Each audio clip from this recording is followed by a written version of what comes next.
Hello again, welcome to the final video of sampling distribution. We're in lesson 6.6.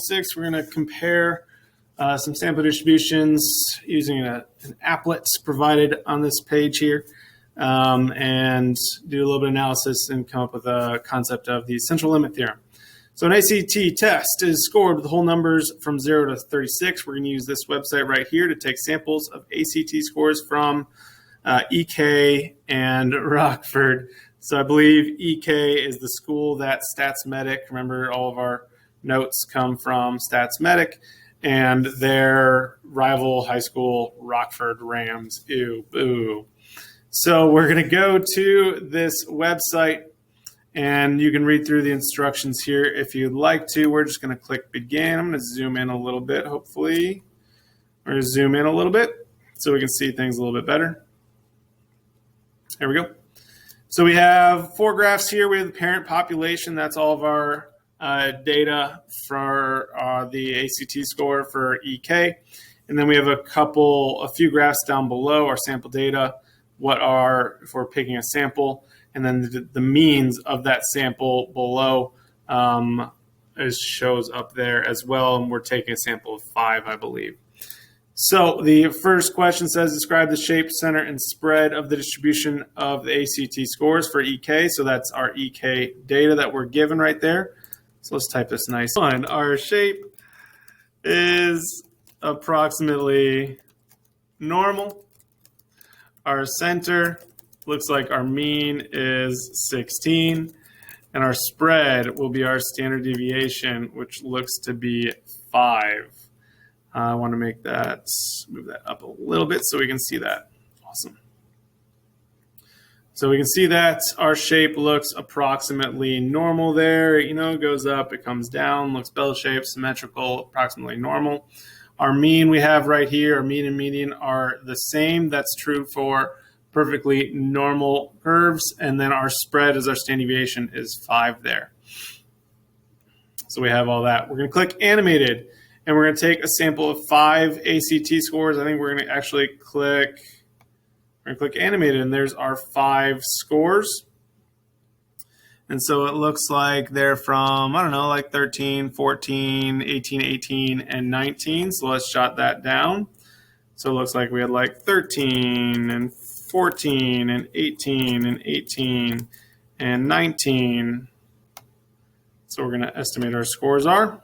And then our estimated mean, we're going to go back here and we're going to say that that's about, about 16 or so, something like that, 15, 16, somewhere around there. And we're just estimating that, just eyeballing it. We're going to click animated several more times, and then we're going to click 10,000 and take 10,000 samples of size 5. So we're going to click animated. We'll see it show up, and we'll get the actual median there.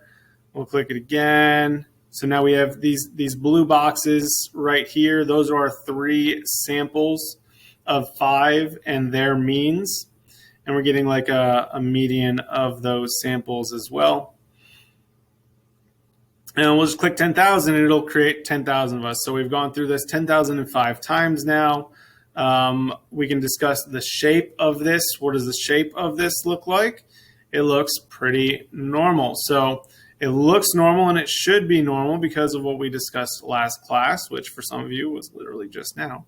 The blue boxes make a sampling distribution of our sample means. How do we know the sampling distribution of our sample means is approximately normal?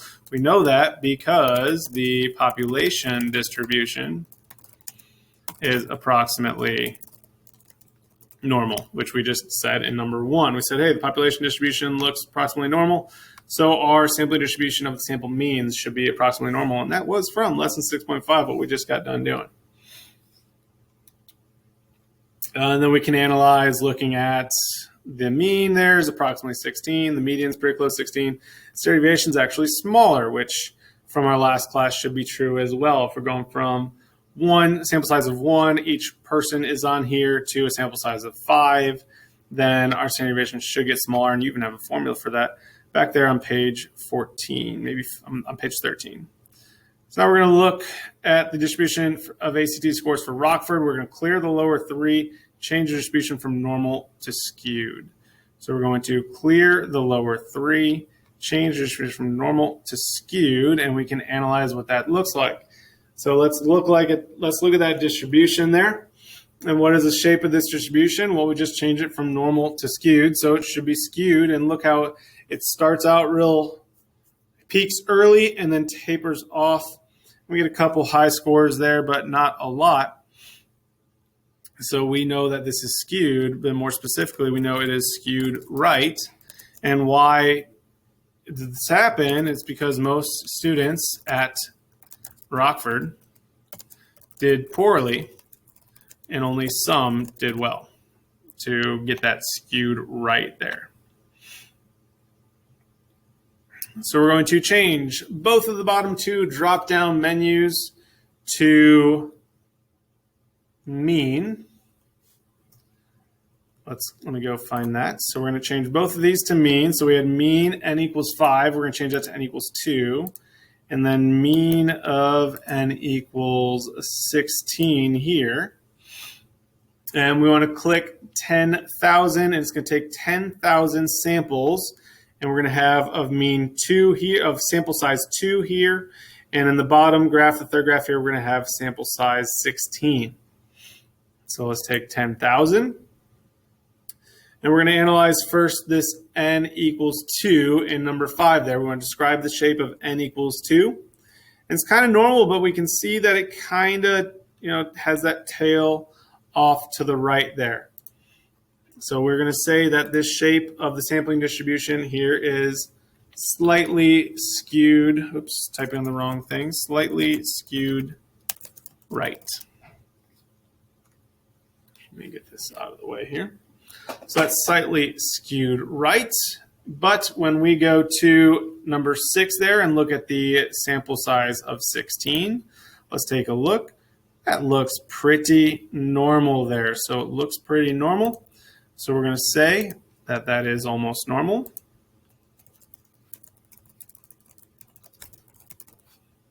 And so what we can say now is that the larger sample size we get, the closer to a normal skew graph we have. So the larger the sample we have, our shape of our sample distribution of our sample means is going to get closer and closer to normal distribution. So I'm going to write that down a little smaller here. I don't want to change that size. I want to change the size of this guy here. So this is our central limit theorem. No matter what the shape of the original population, the sampling distribution for the sample mean is approximately normal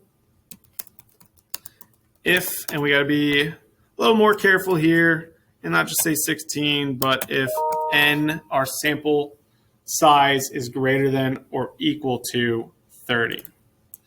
So again, our central limit theorem states that no matter what shape of the original population distribution, the sampling distribution for the sample mean is approximately normal if our sample size is greater than or equal to 30. So we're going to jot that down again in a little bit different manner here on the next page. Theorem. We also refer to this as the CLT. So when n is greater than or equal to 30, the sampling distribution of the sample mean, x bar, is approximately normal, no matter what the shape of the population.